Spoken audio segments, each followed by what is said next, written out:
Hello दोस्तों, अब जो है ना हम लोग है ना अर्थशास्त्र सब्जेक्ट चालू कर रहे हैं। ठीक है, तो इसमें जो है ना आपको मैं जो पहला चैप्टर है अर्थशास्त्र का, जिसका नाम है व्यष्टि और समष्टि अर्थशास्त्र के बारे में बताऊंगा। ठीक, तो देखो इसको चालू करने से पहले मैं जो है ना आपको कुछ कुछ शब्दावली बताता हूँ ना। शब्दावली क्या बताऊंगा सर? शब्दावली। देखो क्या होता है, हर सब्जेक्ट का ना अपना एक शब्दावली होता है, जिसको समझे बिना है ना उस सब्जेक्ट को हम लोग समझ नहीं सकते।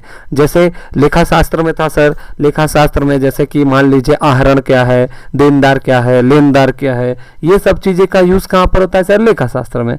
वैसे ही जो है अर्थशास्त्र में भी जो है ना कुछ कुछ शब्दावली रहते हैं, उसको समझे बिना जो है ना आप ना इकोनॉमिक्स का जो है ना पूरी तरीके से कॉन्सेप्ट को नहीं समझ पाएंगे। ठीक, हाँ, तो देखो सबसे पहले जो है यहाँ पर तो चैप्टर बता दिया है कि व्यष्टि और समष्टि अर्थशास्त्र है, लेकिन उससे पहले सर सवाल आता है कि हमारा अर्थशास्त्र होता क्या है? अर्थशास्त्र, अर्थशास्त्र को इंग्लिश में क्या बोलते हैं? इकोनॉमिक्स बोलते हैं। क्या बोलते हैं? इकोनॉमिक्स बोलते हैं। ठीक, हाँ, देखो अर्थशास्त्र को यदि मैं तोड़ूं तो दो शब्द से मिलकर बना है, जिसका मतलब है अर्थ प्लस दूसरा है शास्त्र। तो अर्थशास्त्र कितने शब्दों से मिलकर बना है? दो, अर्थ प्लस शास्त्र। अर्थ का मतलब होता है यहाँ पर मुद्रा या पैसा से है। ठीक, मुद्रा या पैसा से है। और शास्त्र का मतलब इसकी ज्ञान की शाखा या उसका अध्ययन क्षेत्र से। ठीक, मुद्रा, अर्थ का मतलब क्या है सर? मुद्रा या पैसे से है, और शास्त्र का मतलब उस सब्जेक्ट मुद्रा या उसके ज्ञान की शाखा से संबंधित उसका अध्ययन है। ठीक, ये हो गया सर इसका शाब्दिक अर्थ। क्या हो गया? शाब्दिक अर्थ मतलब शब्द को टूटने से उसका क्या अर्थ निकल रहा है। मतलब ऐसा शास्त्र जिसमें मुद्रा और मुद्रा से संबंधित सभी क्रियाकलापों का अध्ययन किया जाता है, उसी को कहते हैं अर्थशास्त्र। देखो ये हो गया शाब्दिक परिभाषा। शाब्दिक परिभाषा क्या हुआ सर? मुद्रा और उससे संबंधित सभी संबंधित क्रियाओं का अध्ययन जिस विषय में किया जाता है, उसी को क्या बोलते हैं सर? अर्थशास्त्र। देखो ऐसे ही होगा, लेखा शास्त्र भी होगा। तो लेखा शास्त्र में क्या क्या चीज से मिलकर बना है सर? लेखा प्लस शास्त्र से। लेखा जो अपन लोग जानते हैं अकाउंट्स को बोलते हैं, और शास्त्र उसका अध्ययन। तो लेखा और उससे संबंधित क्रियाओं का अध्ययन ही क्या कहलाता है सर? लेखा शास्त्र कहलाता है। तो वैसे ही होगा सर अर्थशास्त्र। ठीक, तो देखो अर्थशास्त्र के संबंध में तो सर ये तो क्या हो गया, ये हमारा हो गया शाब्दिक परिभाषा। क्या हो गया? शाब्दिक परिभाषा। ठीक, ये क्या हो गया सर? शाब्दिक। ठीक, लेकिन यही चीज जो है मैं आपको जो है ना अब जो है ना इसका ओरिजिनल परिभाषा बताता हूँ। ठीक है, ओरिजिनल परिभाषा बताता हूँ। देखो यहाँ पर जो जो भी मैं शब्द यूज करूंगा बहुत ध्यान से सुनना। ठीक है, ये बहुत काम का चीज है, ये आपको कहीं बुक्स वगैरह में भी नहीं मिलेगा, तो इसको ध्यान से सुनेंगे एकदम ना। देखो मैं एक पॉइंट लिख रहा हूं कोटेशन में, इसको आप लोग नोट करोगे। अर्थशास्त्र एक ऐसा विषय है, अर्थशास्त्र एक ऐसा विषय है, अर्थशास्त्र एक ऐसा विषय है जो दुर्लभ संसाधनों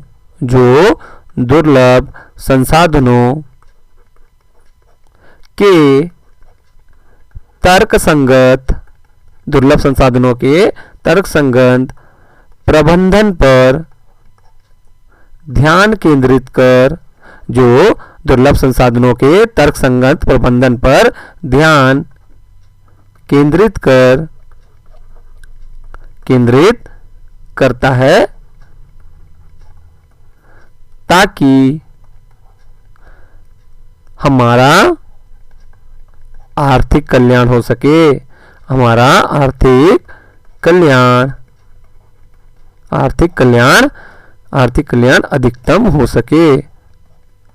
ठीक, आर्थिक कल्याण क्या बोला सर? अधिकतम हो सके। ठीक, तो क्या बोला सर?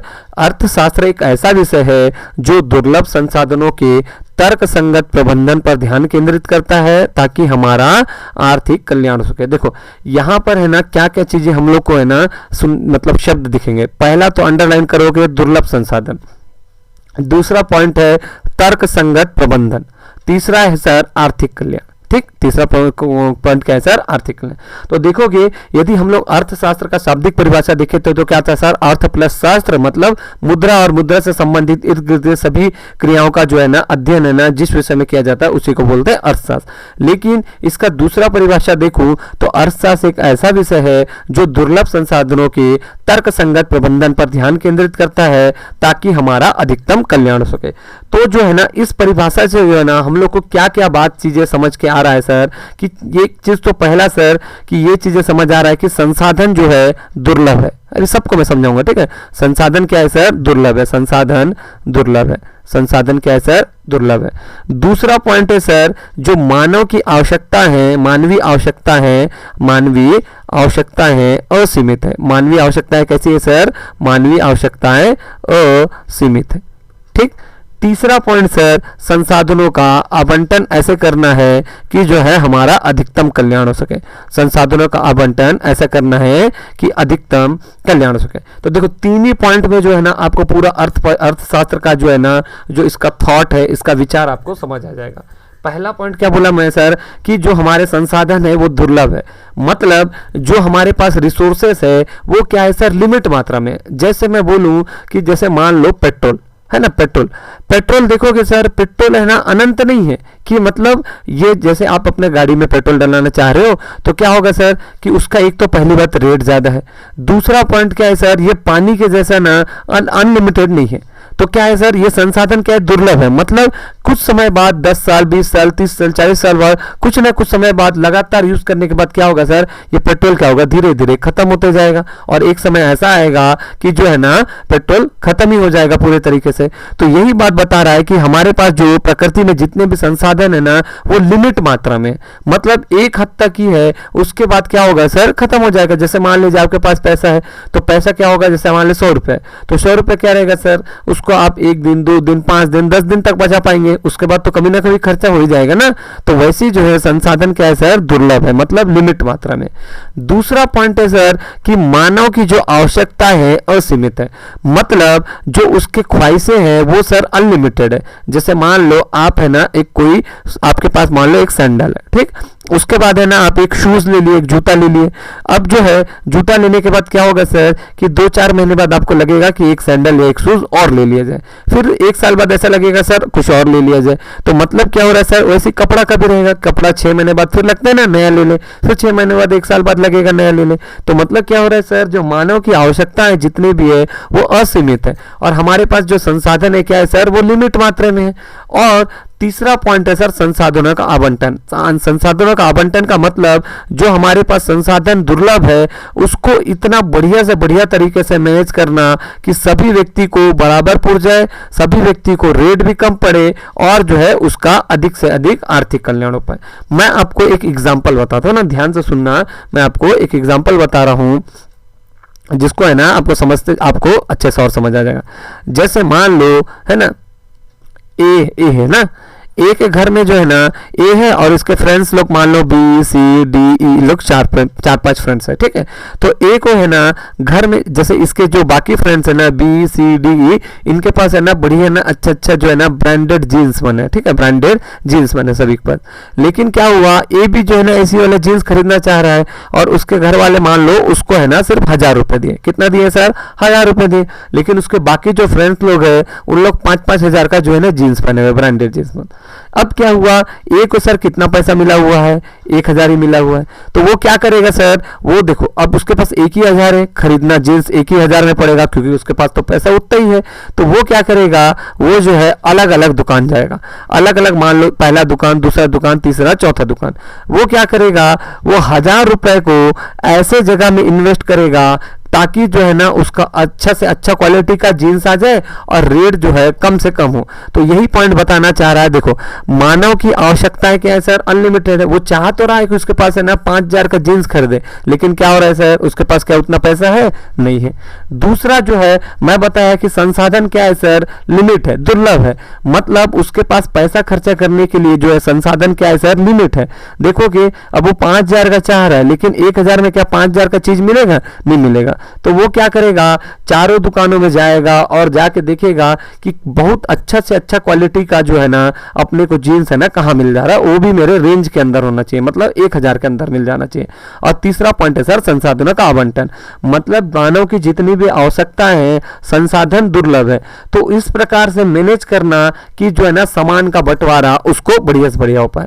तो क्या हुआ, वो जो है ना दूसरे शॉप में गया, उसको है ना वो ना जीन्स है ना मान लो 3000 का बताया, लेकिन है ना डिस्काउंट करके उसको कितने में दे दिया सर, 1000 में। तो क्या हो गया सर, वो 1000 में दे देने से क्या हुआ, वो काफी खोजबीन करने के बाद जो है ना उसको 3000 का जींस कितने में मिल गया, 1000 में मिल गया। तो क्या होगा सर, इसको संतुष्टि मिल जाएगा। ठीक, तो अर्थशास्त्र की परिभाषा में क्या क्या विचार देखने के आते हैं सर, कि हमारे पास जो संसाधन है वो लिमिट मात्रा है, मतलब एक समय के बाद वो खत्म ही हो जाएंगे या कम मात्रा में। जैसे मान लो 100 किलो टमाटर चाहिए मतलब एक गांव में, तो है ना उनके गांव में मान लो 50 किलो टमाटर है, ठीक, चाहिए कितना 100 किलो, लेकिन है कितना 50 किलो, तो मतलब 50 किलो का गैप आ गया। तो मानव की आवश्यकता है तो क्या है सर 100 किलो की है, लेकिन उनके पास है टमाटर कितना 50 है।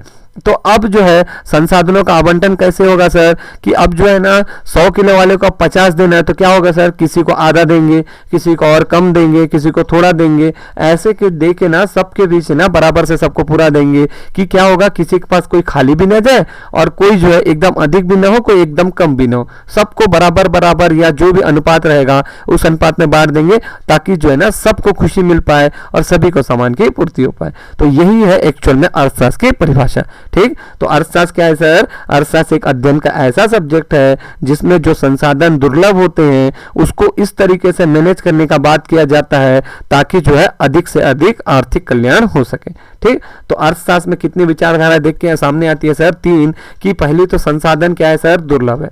दूसरा पॉइंट जो है मानवीय आवश्यकताएं जो है असीमित है। तीसरा पॉइंट सर कि जो है ना क्या है, तीसरा पॉइंट जो संसाधनों का आवंटन इस तरीके से करना है कि जो है ना अधिक से अधिक जो है ना खुशी मिल पाए। और देखो मतलब ये क्या है पता है, संसाधनों का आवंटन का मतलब है आपके पास सामान कम है, आपके पास ख्वाहिशें बहुत ज्यादा है, तो आपको इस तरीके से मैनेज करना कि जो है ना तो उसको कम पड़े ना तो उसको ज्यादा पड़े, बीच का रास्ता अपना के सभी में बराबर बंटवारा करना, जिससे क्या हो सर, अधिक से अधिक आर्थिक कल्याण हो सके। अब तो हम लोग पढ़ लिए, क्या पढ़े सर, अर्थशास्त्र क्या है, अर्थशास्त्र की शाब्दिक परिभाषा क्या है। अब ऐसी एक टर्म आता है सर, अर्थव्यवस्था क्या है ना, अर्थशास्त्र पढ़ लिए, अब उसी से एक मिला जुला टर्म आता है सर, अर्थव्यवस्था। ठीक, अर्थव्यवस्था, ठीक है। तो देखो ज्यादा आपको जानने का जरूरत नहीं है, लेकिन क्या है देखो आपके 12वीं के हिसाब से, लेकिन मैं आपको कुछ है ना इसका अर्थशास्त्र और अर्थव्यवस्था में अंतर बता देता हूं ना। तो अर्थशास्त्र क्या है सर, एक टाइप का सैद्धांतिक ज्ञान है। अर्थशास्त्र क्या है सर, इसमें जो है सैद्धांतिक ज्ञान व अवधारणाएं शामिल होती है, सैद्धांतिक ज्ञान व अवधारणाएं शामिल होते हैं। मतलब अवधारणा का मतलब होता है सर कॉन्सेप्ट्स बने होते हैं ना, तो इसमें क्या होता है सर, सैद्धांतिक ज्ञान व सैद्धांतिक नियम व अवधारणाएं को इसमें शामिल किया जाता है। लेकिन है ना वही चीजों का जो व्यवहारिक अध्ययन है वो जो है अर्थव्यवस्था में शामिल किया जाता है, व्यवहारिक अध्ययन है। अर्थशास्त्र क्या है सर, अर्थशास्त्र एक सैद्धांतिक ज्ञान है, सैद्धांतिक ज्ञान व अवधारणा को शामिल किया जाता है। अर्थव्यवस्था में क्या किया जाता है सर, उसका व्यवहारिक ज्ञान को शामिल किया जाता है। अभी जैसे मैं एक एग्जांपल बताता हूं आपको, तो मैं क्या बताया था, अर्थशास्त्र एक सैद्धांतिक ज्ञान है। सैद्धांतिक ज्ञान का मतलब जैसे देखो आप लोग जो है पिछले साल 10वीं में थे, तो 10वीं 11वीं मतलब 2 साल पहले 10वीं में रहे होगे, तो उसमें क्या होगा आप लोग है ना साइंस में जो है विज्ञान में ना बहुत सारे प्रैक्टिकल किए होगे। जैसे मान लो आप सूक्ष्मदर्शी में देखते थे है ना वो चीजों को, उसके अलावा कांच का आयताकार का गुटका वाला उसका प्रैक्टिकल किए होगे है ना, और बहुत सारे चुंबक वाला जो प्रैक्टिकल किए होगे, मैग्नेटिक वाला। तो क्या था सर, ये जो प्रैक्टिकल कर रहे हो उससे पहले क्या किए थे आप लोग है ना, बुक में उसका थ्योरी पढ़े थे, उसके बारे में नॉलेज लिए थे। उसके बाद जो है ना आप लोग क्या किए सर, कांच का आयताकार गुटका ले लो या चुंबक का ले लो या सूक्ष्मदर्शी ले लो, उसके बाद तो जाके आप लोग प्रैक्टिकल किए ना। तो सेम वही जो है आप लोग जो थ्योरी पढ़े हो, जो नियम कानून उसका पढ़े हो, ये सर सैद्धांतिक ज्ञान। मतलब अर्थशास्त्र में जो है अर्थशास्त्र के जितने भी नियम और कॉन्सेप्ट रहते हैं उसको पढ़ा जाता है। जैसे मान लो गरीबी कैसे निकालेंगे, उसका गणना करने का क्या तरीका है, उसका कॉन्सेप्ट पढ़ ले। उसके बाद बेरोजगारी वगैरह जो है, बेरोजगारी किसको बोलते हैं जानते हैं ना, कि जो व्यक्ति मतलब काम करने के लिए तैयार है लेकिन क्या है उसको काम नहीं मिल रहा है तो उसी को बोलते हैं बेरोजगार। ठीक, तो क्या है सर, गरीबी का कैसे निकालते हैं, गरीबी की गणना कैसे होता है, ये सब नियम अर्थशास्त्र में पढ़ेंगे। बेरोजगारी का नियम कैसे होता है उसके बारे में पढ़ेंगे। उसके बाद राष्ट्रीय आय निकालने का फॉर्मूला क्या है, नियम क्या है, उसके बारे में पढ़ेंगे। ये तो हो गया सर नियम मन, लेकिन इसको अब जो है ना प्रैक्टिकल यूज भी तो करना पड़ेगा। वो कहां पर करते हैं सर, अर्थव्यवस्था में करते हैं। तो यही बताया मैं, अर्थशास्त्र के सैद्धांतिक और अवधारणाओं को व्यवहारिक प्रयोग जिसमें किया जाता है उसी को बोलते हैं अर्थशास्त्र, ये अर्थव्यवस्था। ठीक, तो अर्थशास्त्र के सिद्धांत और अवधारणाएं जिन देशों में लागू होते हैं या जिन देशों में व्यवहारिक रूप से उसको अपनाया जाता है उसको क्या बोलते हैं सर, उस देश की अर्थव्यवस्था के नाम से जाना जाता है।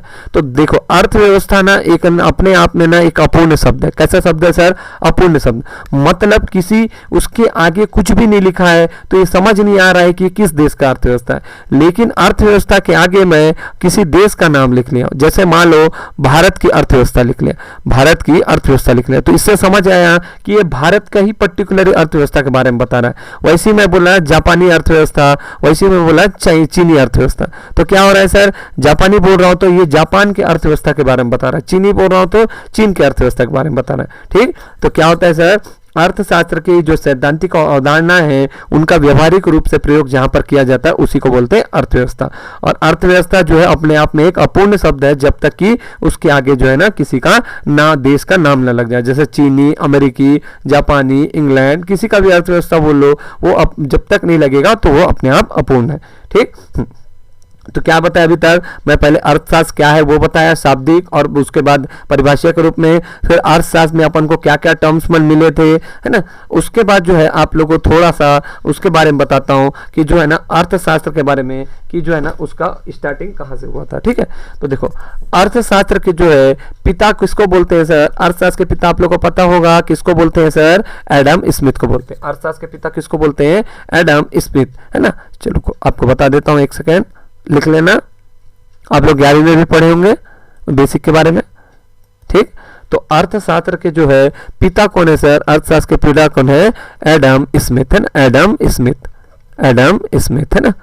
इन्होंने 1776 में एक बुक लिखा था, 1776 में एक बुक लिखा था, क्या नाम था सर उसका, an inquiry, an inquiry, an inquiry into the nature, into the nature, an inquiry into the nature and causes of, and causes of या cause of, an inquiry into the nature and cause of the wealth of nation, the wealth of nation।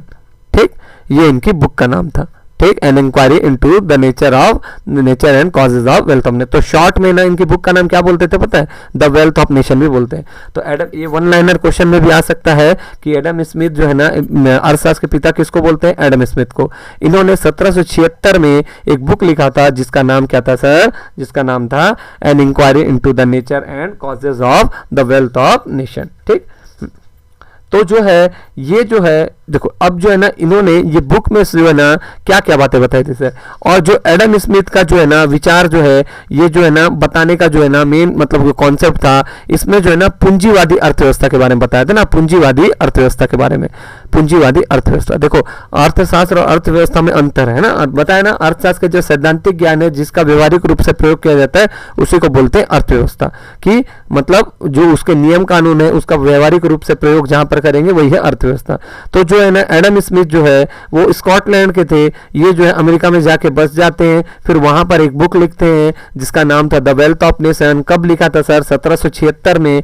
और जो है यहीं पर जो है ना पूंजीवादी अर्थव्यवस्था के बारे में जो है ना सबसे पहली बार कॉन्सेप्ट आता है। ठीक है, तो यहीं पर जो है ना देखोगे है ना, यहीं पर जो है इन लोग जो है ना पूंजीवादी अर्थव्यवस्था के बारे में कॉन्सेप्ट जो है ना पहली बार इंट्रोड्यूस होता है। ठीक है, तो एक क्वेश्चन आता है सर सबसे पहली बार जो है ना पूंजीवादी अर्थव्यवस्था ना कहां पर लागू हुआ था बोलने से, सबसे पहली बार तो यूएसए अमेरिका में हुआ था। ठीक है, और लेकिन यदि मतलब अप्रत्यक्ष रूप से देखोगे ना, मतलब यदि अलिखित रूप से, उससे पहले भी हुआ था, ब्रिटेन में हुआ था। एक्चुअल में ब्रिटेन में जो है ना सबसे पहले औद्योगिक क्रांति वगैरह आए थे, लेकिन जो है ना व्यवहारिक रूप से जो प्रयोग है ना सबसे पहली बार जो है ना कहां पर हुआ सर, ब्रिटेन में हुआ। ठीक, अब जो है ना देखो, पूंजीवादी अर्थव्यवस्था जब यहाँ आ ही गया है तो लगे हाथ में जो है ना आपको है ना अर्थव्यवस्था के टाइप मैं बता देता हूँ ना। तो अर्थव्यवस्था के 2-3 टाइप है, बस उसको थोड़ा सा याद रखोगे ना। देखो ये कभी भी आपसे आगे पूछ सकता है कि इकोनॉमिक्स का छात्र होने के नाते आपको पता होना चाहिए, ठीक है। तो जो है ना भूमिका के आधार पर जो है ना अर्थव्यवस्था को 3 पार्ट में बांटते हैं। भूमिका के आधार पर अर्थव्यवस्था को कितने पार्ट में बांटते हैं सर? 3 टाइप में। पहला होता है सर पूंजीवादी।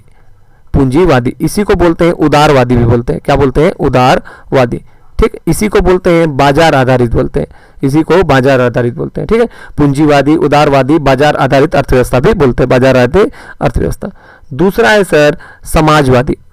क्या है सर? समाजवादी अर्थव्यवस्था। समाजवादी अर्थव्यवस्था इसी को बोलते हैं नियोजित अर्थव्यवस्था भी, नियोजित या केंद्रीकृत अर्थव्यवस्था भी, नियोजित या केंद्रीकृत अर्थव्यवस्था, ठीक। नियोजित, समाजवादी, नियोजित या केंद्रीकृत अर्थव्यवस्था बोलते हैं, ठीक। अर्थव्यवस्था, अर्थशास्त्र नहीं बोल रहा हूं ना, अर्थव्यवस्था, ठीक। तीसरा होता है सर मिश्रित। क्या होता है? मिश्रित। तीसरा है मिश्रित अर्थव्यवस्था, ठीक। तो भारत ने सर किस टाइप का अर्थव्यवस्था अपनाया? क्या है सर? मिश्रित, है ना। अभी मैं पूरा कहानी बताऊंगा, ध्यान से सुनते रहना। ये इंट्रोडक्शन क्लास है तो इसीलिए जो है ना ये सब चीजें बता रहा हूँ, आगे ये सब चीजें नहीं बताऊंगा, तो आप लोग ध्यान से सुनते रहना, ठीक है। तो पूंजीवादी अर्थव्यवस्था क्या होता है सर? पूंजीवादी अर्थव्यवस्था देखोगे तो इसके ना कुछ कुछ की पॉइंट है, आप लोग है ना उसको ध्यान रखोगे तो पूंजीवादी अर्थव्यवस्था के लक्षण को समझ जाओगे, ठीक। पहला तो जो है ना सर ये अहस्तक्षेप के सिद्धांत पर काम करता है। अहस्तक्षेप के सिद्धांत पर कार्य करता है। अहस्तक्षेप के सिद्धांत पर कार्य करता है। दूसरा, ये जो है बाजार की शक्तियों द्वारा संचालित होता है। बाजार की शक्तियों द्वारा संचालित, है ना। बाजार की शक्तियों द्वारा संचालित, है ना। संचालित, बाजार की शक्तियों द्वारा संचालित, ठीक। क्या बोला मैं? पूंजीवादी अर्थव्यवस्था कैसा है सर? बाजार की शक्तियों द्वारा संचालित होता है। दूसरा जो है ना ये अहस्तक्षेप के सिद्धांत पर काम करता है। और तीसरा सर इसका उद्देश्य क्या रहता है सर? अधिकतम लाभ कमाना। अधिकतम लाभ कमाना। क्या कमाना सर? अधिकतम लाभ कमाना, ठीक। अधिकतम लाभ कमाना। तो क्या बताया? पूंजीवादी अर्थव्यवस्था के जो है ना क्या क्या लक्षण है सर? पहला, अहस्तक्षेप के सिद्धांत पर काम करता है, बाजार की शक्तियों द्वारा संचालित होता है, और इसका उद्देश्य क्या होता है सर? अधिकतम लाभ कमाना।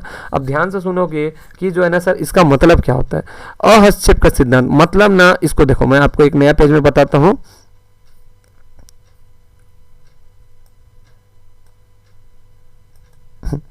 देखो क्या होता है सर, जो है ना अहस्तक्षेप का मतलब होता है अहस्तक्षेप, है ना। अहस्तक्षेप, है ना। अहस्तक्षेप का मतलब होता है ना। देखो अहस्तक्षेप का मतलब क्या होता है? जैसे मान लो आप काम कर रहे हो, ठीक है। आप कुछ काम कर रहे हो या पढ़ाई कर रहे हो, और है ना आपको जो है ना छोटा भाई आपको आके परेशान कर रहा है, तो क्या कर रहा है सर? वो आपको डिस्टर्ब कर रहा है। तो ये जो है हस्तक्षेप का मतलब होता है सर उसमें इंटरफेयर करना, डिस्टर्ब करना। लेकिन जो है पूंजीवादी अर्थव्यवस्था का पहला ही लक्षण क्या है सर? अहस्तक्षेप।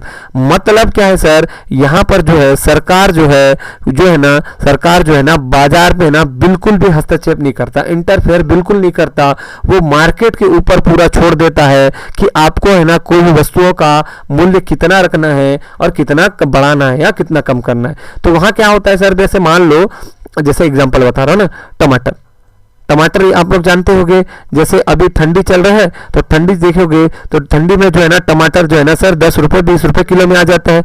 लेकिन यही टमाटर जो है गर्मी के समय देखोगे ये 50 रुपए तक भी पहुंच जाता है, 50 60 70 पहुंच जाता है। कारण क्या है सर? यहाँ पर जो है ना जैसे मान लो अमेरिका में जो है ना वहां पर क्या होता है सर? वहां पर जो है ना 2 शक्तियां काम करती हैं जिसको बोलते हैं मार्केट फोर्सेस, है ना, या बाजार की शक्तियां। बाजार की शक्तियां कौन कौन सी होती है सर? मांग और पूर्ति। कौन होता है सर? मांग और पूर्ति। क्या होता है? मांग और पूर्ति, है ना। मांग और पूर्ति में जो है ना अपोजिट रिलेशन होता है। कैसा रिलेशन होता है सर? Opposite relation. जैसे मान लो जैसे मान लो कि जो है ना टमाटर का एग्जांपल लेते हैं। यदि जो है बाजार में ना टमाटर की मांग जो है 100 केजी है। कितना है सर? 100 केजी। टमाटर की मांग बाजार में अभी वर्तमान में 100 केजी है। लेकिन है ना मार्केट में जो है ना टमाटर है ना सिर्फ 50 केजी उपलब्ध है। पूर्ति कितना है सर? 50 है।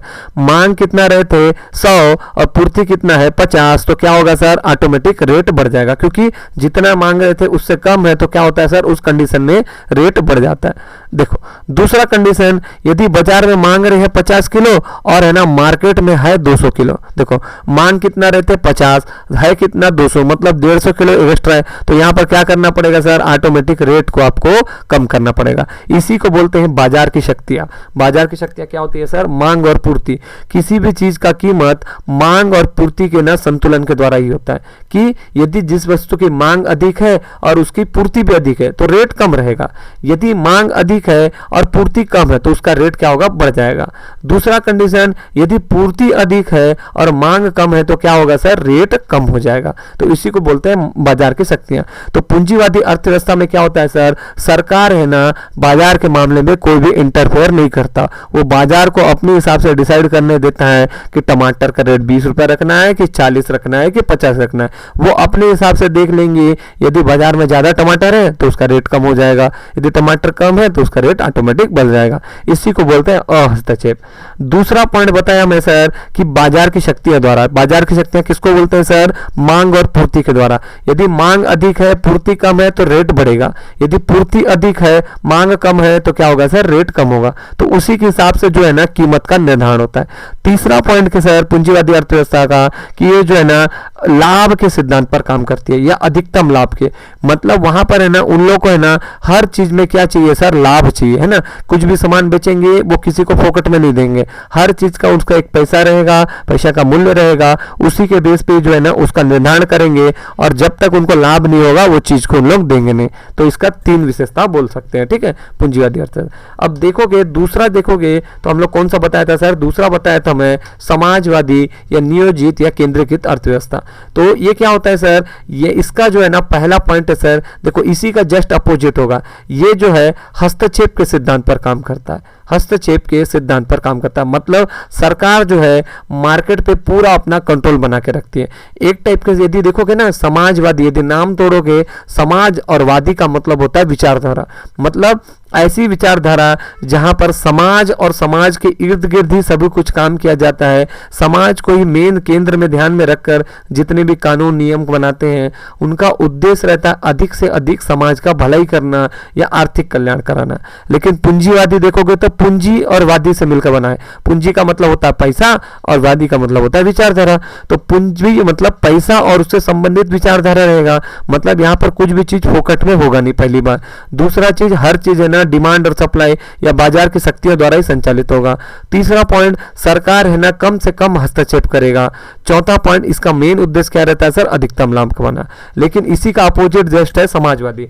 समाजवादी में क्या होता है, समाजवादी में जो है यहां पर जो है ना इसका जो है ना सरकार है ना इसमें जो है ना पूरा जो है ना कंप्लीट है ना हस्तक्षेप अपने पास रखता है, मतलब सरकार पूरी तरीके से हस्तक्षेप करता है, पूरे तरीके से पावर जो है ना अपने पास रखता है कि किसको कितना बांटना है, किसका कितना रेट डिसाइड करना है, सब कुछ है ना गवर्नमेंट करता है।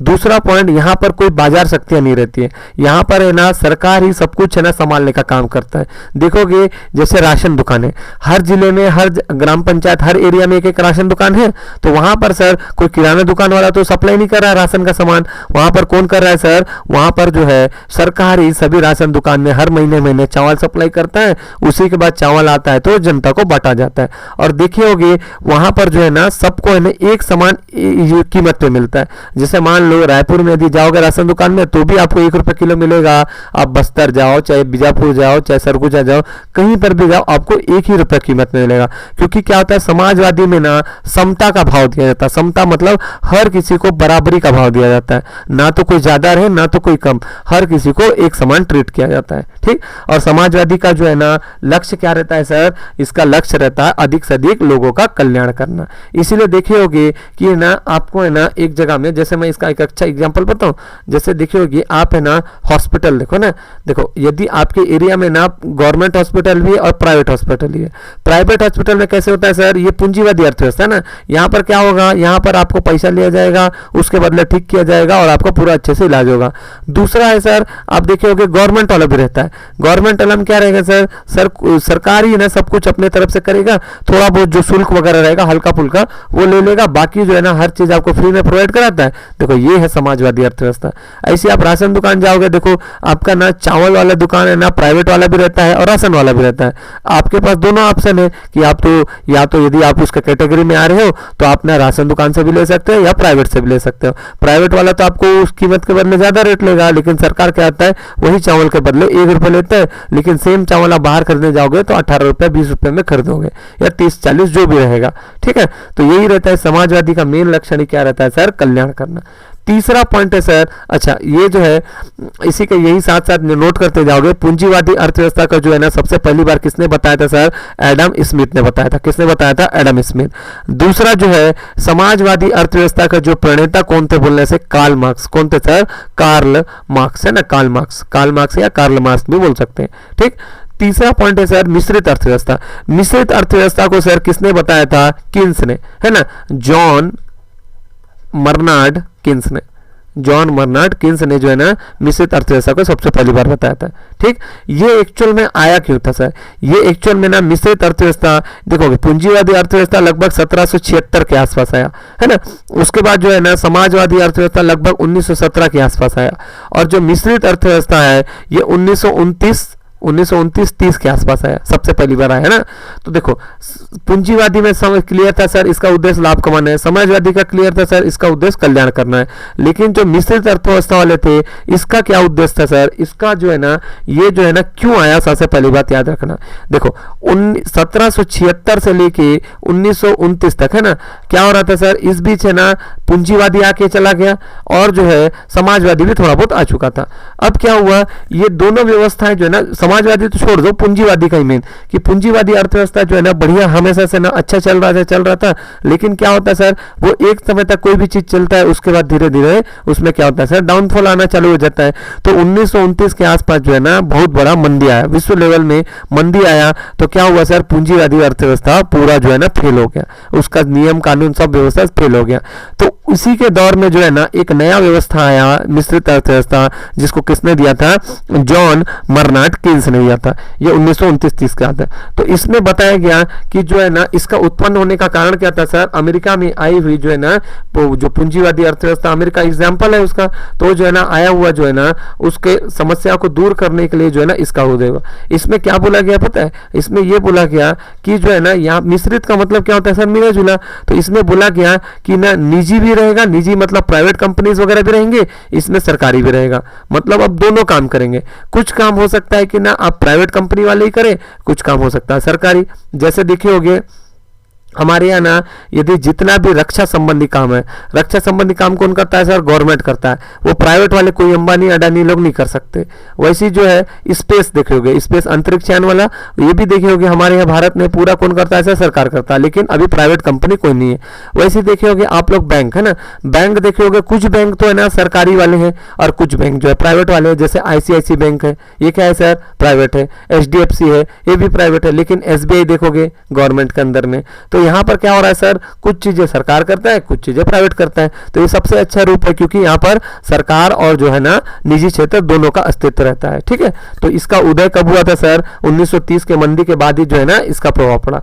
तो इसके जो है ना देश में कौन कौन है सर, जो जनरली है ना 9 भारत देश है ना, मतलब 9 स्वतंत्र देशी में जो है ना ये व्यवस्था को लागू किया है। तो भारत में किस टाइप की अर्थव्यवस्था है सर, भारत में मिश्रित अर्थव्यवस्था है। ठीक है, तो इतना बात आप लोगों को क्लियर रहेगा। तो अब है ना मैं आप लोग को आगे जो है ना यहाँ से चैप्टर स्टार्ट करते हैं। ठीक है, देखो इतना सब चीजें बेसिक है, ये आपको कहीं पर भी एक जगह में सब चीजें नहीं मिलेगा। तो ये चीजों को ध्यान से सुनना, मैं जो बता रहा हूँ। ठीक है, देखेंगे अब जो है ना एक्चुअल में हम लोग अब बुक से स्टार्ट करते हैं। ठीक है, तो देखो यहाँ पर अर्थशास्त्र क्या है बोला है सर, तो अर्थशास्त्र क्या है और इसके परिभाषाओं के बारे में यहाँ पर दिया हुआ है। तो यहाँ पर देखो, यहाँ पर है ना, देखो ये वही पॉइंट बोला है कि अर्थशास्त्र के संबंध में कोई एक विश्वसनीय परिभाषा नहीं है, फिर भी यह कहा जा सकता है कि अर्थशास्त्र वह विज्ञान है जो विभिन्न प्रयोग वाले सीमित साधनों के उद्देश्य को संबंध रखने वाले मानवीय व्यवहार का अध्ययन करता है। अतः यह कहा जा सकता है कि सर मानवीय आवश्यकताएं असीमित है। दूसरा जो मैं बताया था, संसाधन क्या है सर, दुर्लभ है। तीसरा पॉइंट क्या बताया था सर, संसाधनों का आवंटन, तीनों के बीच ऐसा मतलब बैलेंस बनाना जिससे अधिक से अधिक जो है कल्याण हो सके, अधिक से अधिक खुशी मिल सके, वही है सर अर्थशास्त्र। ये इस वही पॉइंट बताया कि मानवीय आवश्यकताएं असीमित है और उसको संतुष्ट करने के लिए जो साधन है क्या सर, सीमित है, जिसके कारण क्या होता है सर, चुनाव की समस्या पैदा होती है कि किस प्रकार सीमित साधनों से असीमित आवश्यकताओं की पूर्ति की जाए। इस प्रकार दुर्लभता और चयन का संबंध अटूट है जिसका अध्ययन अर्थशास्त्र में किया जाता है। दूसरे शब्दों में यह कहा जा सकता है कि चयन संबंधी समस्या से जुड़े हुए व्यवहार के अध्ययन विशेषत्व है। तो कुछ नहीं है सर, बस ये है कि अपने पास जो है ना, मान लो पैसा 1000 रुपया है, अपन को अच्छा से अच्छा जीन्स चाहिए, तो अपन को मान लो 1000 का भी मिल रहा है, 2000 का भी मिल रहा है, तो हम लोग क्या करेंगे सर, ये 1000 रुपया खर्चा करके बेस्ट से बेस्ट कौन सा चीज ले सकते हैं सर, 2000 वाला।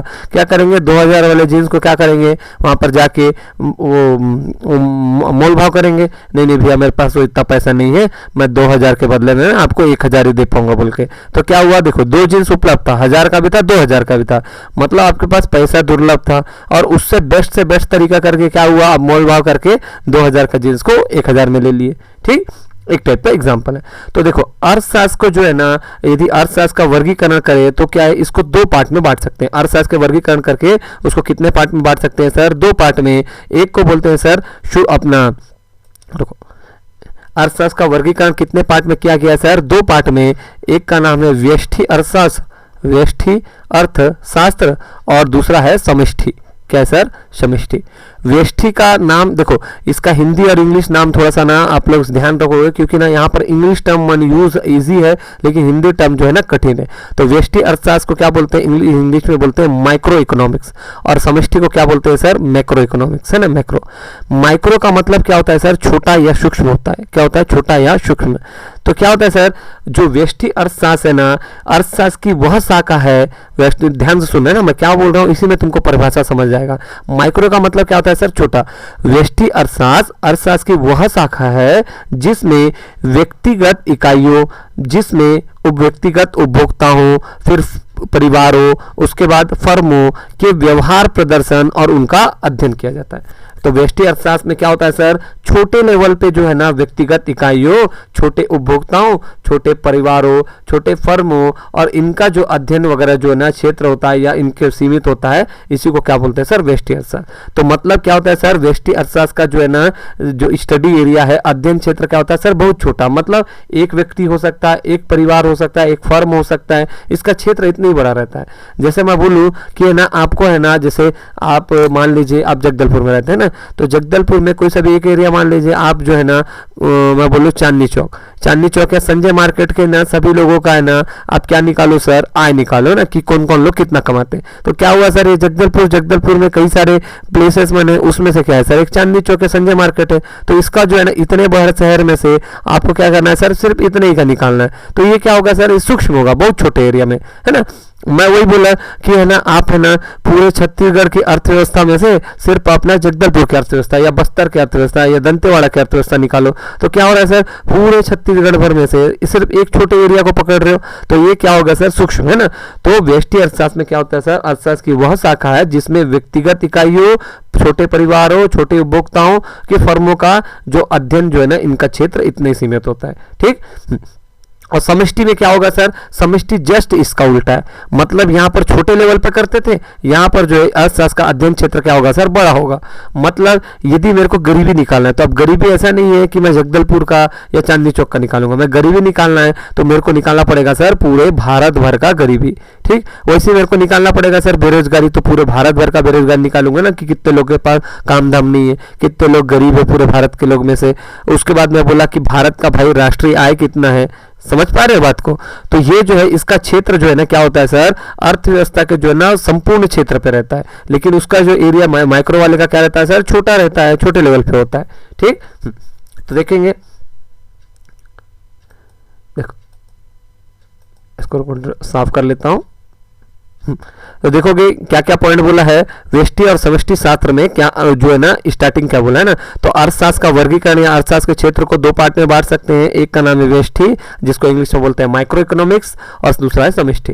देखो वास्तव में जो है व्यष्टि और समष्टि में क्या है, जो कोई भी जो है ना परस्पर कोई विरोध नहीं है, मतलब कोई एक दूसरे के अपोजिट नहीं है, ये दोनों के दोनों जरूरी है भाई। छोटे लेवल वाला भी जरूरी है, बड़े लेवल वाला भी जरूरी है, क्योंकि छोटे छोटे छोटे मिलके तो क्या होता है सर, एक पूरा कंप्लीट बड़ा बनता है। तो दोनों के दोनों ना एक दूसरे के विरोधी नहीं है, पहला बात बोला है। दूसरा बात बोला है कि ना दोनों के दोनों जरूरी है, क्योंकि छोटे छोटे से मिलके क्या होता है सर, पूरे भारत भर का अपने को राष्ट्रीय आय बोलो, गरीबी नहीं बोलो, ये सब चीज पूरा छोटे छोटे से मिलकर ही बनेगा ना। यदि आप दोनों को एक समझते हो और दूसरे के बारे में अनभिज्ञ है तो केवल आप अर्थ शिक्षित हो। ये कौन बोला है सर, सैमुअलसन साहब। सैमुअलसन साहब क्या बोलते हैं कि दोनों, पहली बात तो कोई अपोजिट नहीं है, इनका कोई विरोध नहीं है। दूसरा पॉइंट बोला है कि ये दोनों के दोनों जरूरी है, मतलब एक के बिना यदि ना एक अधूरा है ना, दोनों के दोनों आवश्यक है, एक के बिना दूसरा काम कर ही नहीं सकता है। यदि आप दोनों को एक समझते हो तो इसके बारे में क्या है, आप अनभिज्ञ हो, मतलब आपको इसके बारे में जानकारी नहीं है। तो इसका मतलब है कि आप केवल अर्ध शिक्षित हो, मतलब आप आधा पढ़े लिखे हो। ये कौन बोल रहा है सर, सैमुअलसन साहब बोल रहे हैं। ठीक है, तो आधुनिक अर्थशास्त्र में देखेंगे तो अध्ययन और विश्लेषण के दृष्टिकोण से कितने पार्ट में इनको बांटा गया सर, अर्थशास्त्र को दो पार्ट में, एक व्यष्टि दूसरा समष्टि। तो व्यष्टि में क्या होता है सर, देखो यहीं पे बताया होगा। तो व्यष्टि के अंतर्गत क्या करते हैं हम लोग, व्यक्तिगत इकाइयों, व्यक्तिगत मतलब छोटे लेवल पे व्यक्तियों हो गया, छोटे व्यक्ति मान लो 2 3 4 5 व्यक्ति है, उनका आय निकाल लिए, या एक परिवार का आय निकाल लिए, एक कंपनी का छोटा सा आय निकाल लिए, या उद्योगों या अनेक वस्तुओं सेवाओं की कीमतों इत्यादि का अध्ययन विश्लेषण किया जाता है। ये हो गया व्यष्टि में। जबकि समष्टि के अंतर्गत अर्थव्यवस्था के संपूर्ण, है ना, जैसे अर्थव्यवस्था पूरा भारत भर का संपूर्ण अर्थव्यवस्था का निकालना है, तो भारत भर का पूरा कुल राष्ट्रीय आय कितना है, भारत भर का कुल मांग कितना है, कुल पूर्ति कितना है, कुल बचत कितना है, कुल विनियोग कितना है, रोजगार कितना है, बेरोजगारी कितना है, मतलब ये पूरे भारत भर लेवल में होगा। और ये क्या होगा सिर्फ छोटे लेवल पे होगा। ठीक, तो क्या दोनों के दोनों जरूरी है, दोनों के बिना क्या है, एक के बिना भी काम नहीं हो पाएगा। बात समझ पा रहे हो? ठीक। अब दूसरा पॉइंट देखेंगे क्या है सर, व्यष्टि अर्थशास्त्र। अब स्टार्टिंग करते हैं। तो अर्थशास्त्र का वर्गीकरण कितने पार्ट में किया गया है, दो पार्ट में। कहाँ चला गया, एक सेकंड। तो देखेंगे जो व्यष्टि अर्थशास्त्र है सर, व्यष्टि अर्थशास्त्र का जो है ना अर्थ क्या है। तो व्यष्टि अर्थशास्त्र जो है ना, हिंदी का जो है ना व्यष्टि अर्थशास्त्र, अंग्रेजी में इसको क्या बोलते हैं बताया था मैं, माइक्रो इकोनॉमिक्स बोलते हैं।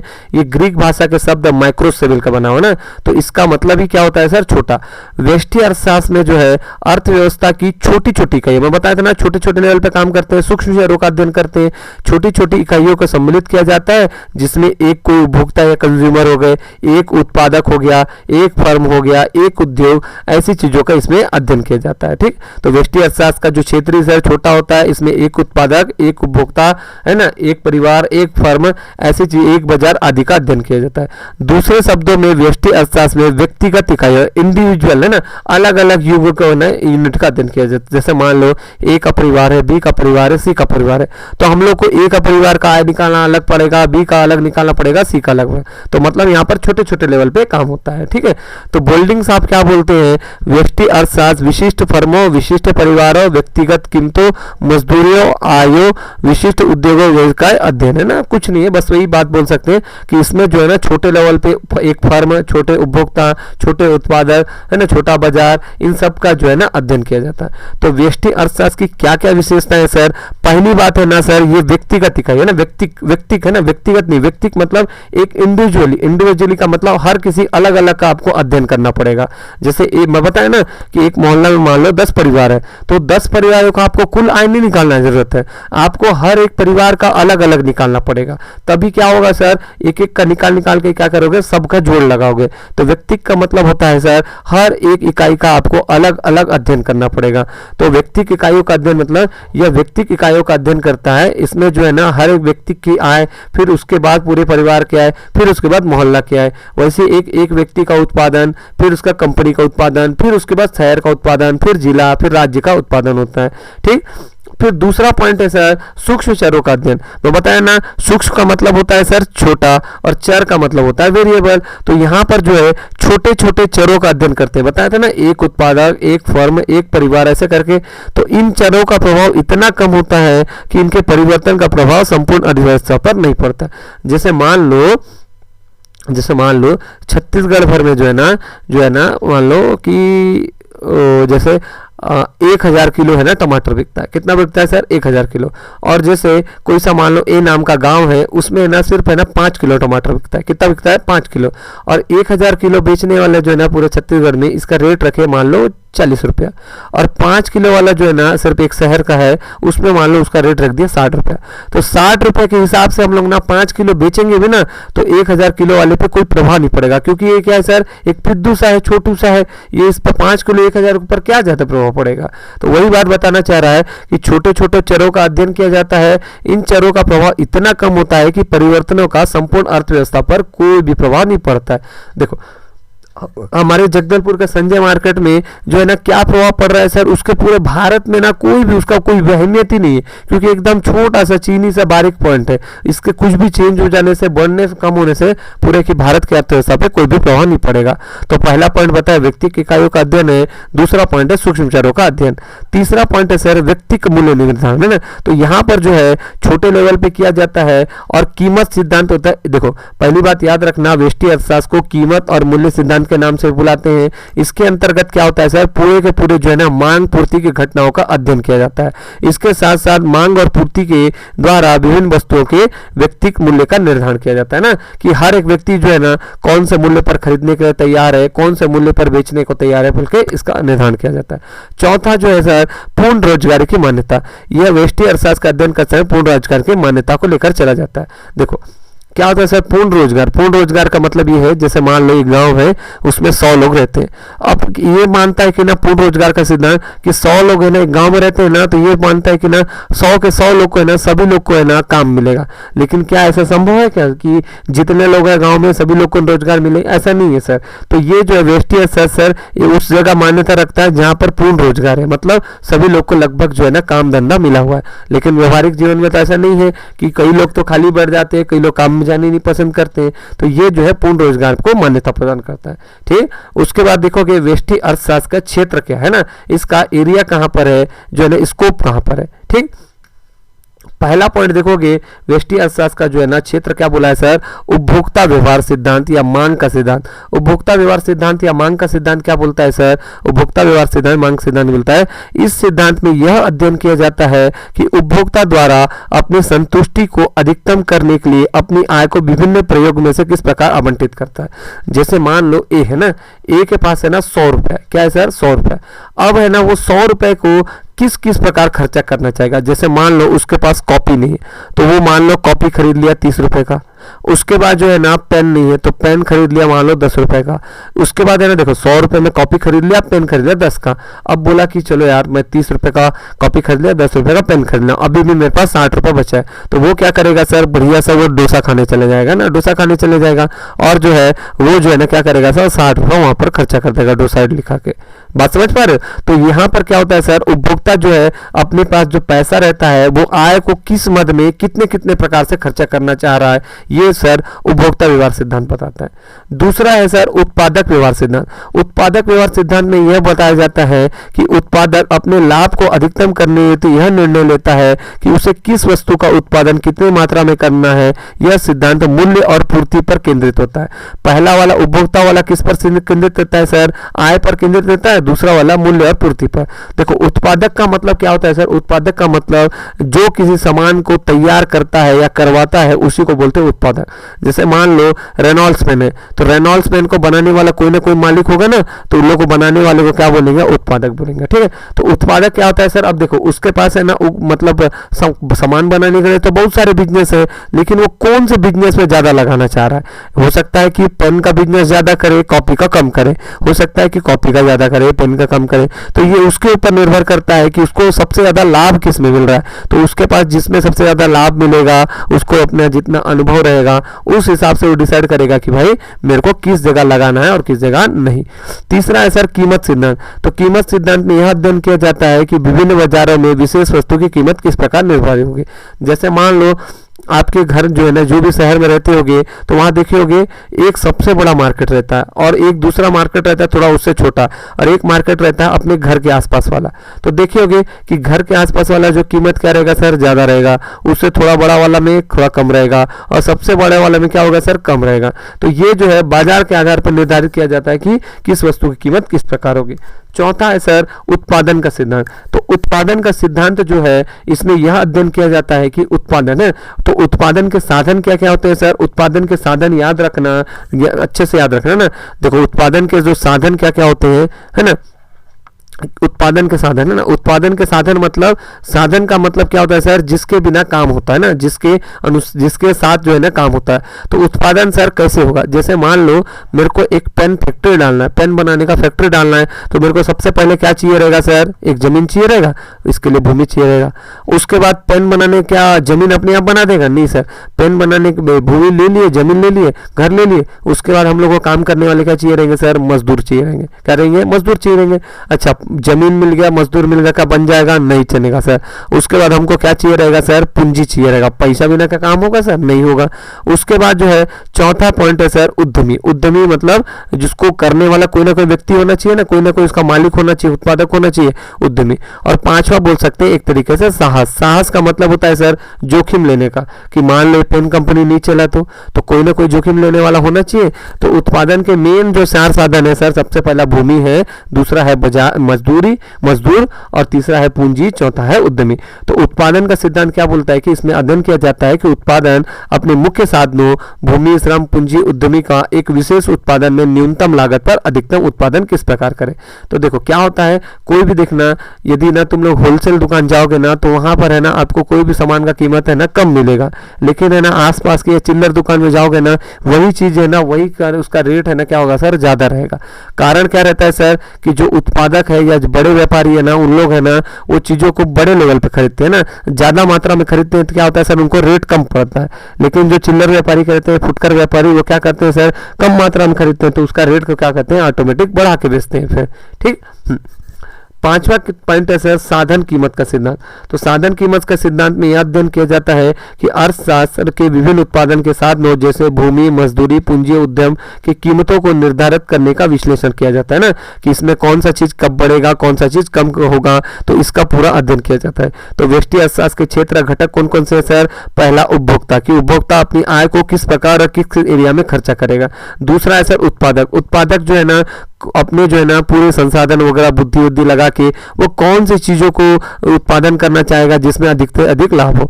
तीसरा है सर कीमत। कीमत क्या होता है सर, बाजार में जो है ना मांग और पूर्ति के द्वारा जो संतुलन में रहता है वहां पर अपना कीमत निर्धारण होता है कि किसी वस्तु के मांग के क्रेता कितने हैं और विक्रेता कितने हैं, और दोनों का जो साम्य बिंदु रहता है कीमत सिद्धांत कहलाता है। चौथा है सर उत्पादन का सिद्धांत। तो उत्पादन के साधन क्या है सर, भूमि, श्रम, पूंजी, उद्यमी का जो है ना एक विशेष प्रयास से जो है ना संयोजन करना, कलेक्शन करना, कि कम से कम लागत पे जो है ना अधिक से अधिक लाभ कमा जाए। पांचवा है सर साधन कीमत का सिद्धांत, है ना। उसके बाद देखोगे अगला जो है क्या बताया सर, अगला जो है नेक्स्ट पॉइंट देखोगे हमारा व्यष्टि अर्थशास्त्र के प्रकार क्या है। इसको ध्यान से सुनना है ना, व्यष्टि अर्थशास्त्र के प्रकार क्या है। देखो व्यष्टि अर्थशास्त्र के तीन प्रकार है। कितने प्रकार है, तीन। एक है व्यष्टि स्थितिक, दूसरा है तुलनात्मक और तीसरा है सूक्ष्म। तो व्यष्टि अर्थशास्त्र के कितने प्रकार है, तीन। पहला है सर व्यष्टि स्थितिक। देखो इसमें पढ़ना, उसमें पहले पढ़ना, लाइन को पढ़ना है ना फिर समझना। व्यष्टि स्थितिक विश्लेषण में किसी दी हुई समयावधि में संतुलन की विभिन्न सूक्ष्म मात्राओं के पारस्परिक संबंधों की व्याख्या की जाती है। विश्लेषण में यह मान लिया जाता है कि संतुलन की स्थिति एक निश्चित बिंदु समय से संबंधित है और उसमें कोई परिवर्तन नहीं होता। जैसे मान लो कि मैं बोला कि है ना आप ना सुबह 10 बजे मार्केट गए, है ना, 10 बजे मार्केट गए टमाटर लेने, तो उतना समय जो है ना इसका कीमत रहा मान लो 20 रुपए। उसके बाद है ना आपका दोस्त जो है वो है ना 11 बजे है, तो 11 बजे भी जो है ना सर इसका कीमत कितना रहेगा सर, 20 रुपये रहेगा ना। भले शाम होता तब इसका रेट क्या है 40, 50 या 30 तक भी बढ़ जाता, लेकिन 1 घंटा में क्या सर, 1 घंटा या 10 मिनट 20 मिनट में कोई चेंज होगा, नहीं होगा। तो यही बताया है कि स्थितिक विश्लेषण में दी हुई समयावधि में संतुलन की विभिन्न सूक्ष्म मात्रा है ना। पहली बात 20 रुपये किलो के हिसाब से टाइम भी कम है और दूसरा जो है ना मात्रा भी कम है, तो इस बीच जो है ना जो चेंज होगा ना वो ना के बराबर होगा, है ना। तो संतुलन की स्थिति एक निश्चित बिंदु से संबंधित होती है और उसमें कोई भी परिवर्तन परिवर्तन नहीं होता। देखो 20 पहले भी था और 20 रुपए किलो अभी भी है। तो मतलब दिया हुआ समय अवधि में सबसे से कम टाइम में और कम से कम मात्रा में जो भी परिवर्तन आता है ना, और परिवर्तन आता है, लेकिन इसमें क्या हो रहा है सर, इसमें लगभग नहीं के बराबर आता है। आप भाई 10 बजे लेने गए कोई सामान दुकान से, आप क्या 10:30 को लेने जाने से उसका कीमत क्या बढ़ जाएगा? नहीं होगा सर, क्योंकि उसमें टाइम पीरियड जो है ना बहुत कम है और उसमें कोई भी जनरली परिवर्तन नहीं होता। इसी को बोलते हैं व्यष्टि स्थितिक। दूसरा बोल रहा है सर तुलनात्मक। तुलनात्मक में क्या होगा सर, एक टाइम से दूसरे टाइम का तुलना करेंगे। तो देखो तुलनात्मक स्थिति विश्लेषण में विभिन्न समय बिंदु पर विभिन्न संतुलनों का तुलनात्मक अध्ययन किया जाता है। यह विश्लेषण एक संतुलन से दूसरे संतुलन में पहुंचता है, परंतु यह नहीं बताता कि संक्रमण काल में क्या होता है। सूक्ष्म स्थैतिक विश्लेषण इन दोनों की आपस में तो तुलना तो करता है, लेकिन परंतु यह नहीं बताता कि नया संतुलन किस क्रिया से स्थापित हुआ है, और इस प्रकार सूक्ष्म स्थिति विश्लेषण से केवल दो स्थिर चित्रों की तुलना की जाती है। जैसे वही इसी का ही देखो, अब इसी का कहानी आगे बढ़ाते हैं कि देखो ये तो पहला वाला एग्जाम्पल हो गया सर। दूसरा वाला एग्जाम्पल, मान लो आपका दोस्त 10 बजे गया टमाटर लेने 20 रुपए किलो, लेकिन दूसरा दोस्त है जो आपको शाम को जा रहा है 6 बजे, तो उतना समय इसका कीमत हो गया मान लो 30 रुपए किलो। कारण क्या था सर? कारण जो है सुबह के समय जो है ना मांगने वाले बहुत कम थे, उसका रेट कम था।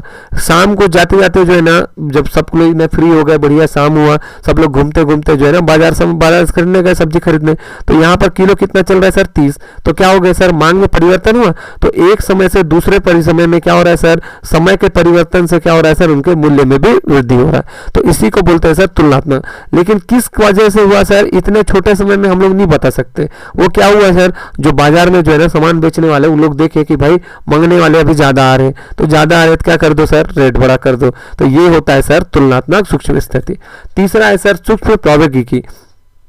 इसमें क्या होता है सर, इसमें जो है ना विश्लेषण के माध्यम से हम पुराने संतुलन से नए संतुलन की ओर अग्रसर होते हैं, और यह विश्लेषण पुराने और नए संतुलन के संक्रमण काल को प्रभावित करता है कि उदाहरण के लिए किसी वस्तु की कीमत मांग और पूर्ति के संतुलन का परिणाम होती है। अब हम मान लीजिए कि बाजार में वस्तु की मांग घट जाए, तो मांग घट जाने से बाजार में मांग पूर्ति का संतुलन टूट जाएगा। देखो इसको अच्छे एग्जाम्पल से और एक समझ सकते हो, जैसे बढ़िया वाला इसी का ही बताऊंगा ना, वही टमाटर वाला ही रहेगा हर बार, है ना। तो इससे क्या होगा, एक ही एग्जांपल से क्या होगा, आपका दिमाग खुलेगा कि हर बार जो है ना सोचना कैसे है बोल के। देखो तीसरा वाला कंडीशन में क्या बोल रहा है, तीसरा कंडीशन में ये बोल रहा है सूक्ष्म प्रौद्योगिकी में कि जैसे मान लो आप है ना नवंबर, है ना, नवंबर में मान लो टमाटर का मांगने वाले जो है ना 100 लोग हैं, 100 kg मांग रहे हैं, है ना, और जो है इतना समय जो है ना उपलब्ध है हमारे पास 50 kg। कितना है सर, 50 kg।